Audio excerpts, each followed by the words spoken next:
Laking tao. Ang nasa likod nitong pagkilos nila na yan ay ang Duterte camp. So marami pang ongoing yung investigasyon ngayon, ano? At marami tayong nalalaman. At kinalaunan, etong sasabihin ko sa inyo, ilan dyan sa 18 ex-soldiers na yan ay aamin kung sino talaga ang nasa likod nito at anong plano nila at kung ano man ang ibinigay sa kanila para kapalit nitong paglabas sila doon sa press con. So may nagpahayag sa inyo na masasabi ng gano'n? Lalabas na lang yan, lalabas na lang. Antayin nyo yan. Ganun talaga, doon talaga uuwi yan.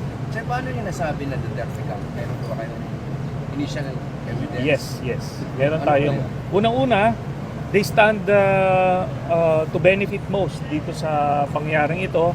Tapos marami nang nakalap na ebidensya, no, impormasyon na nagtuturo doon sa grupo nila.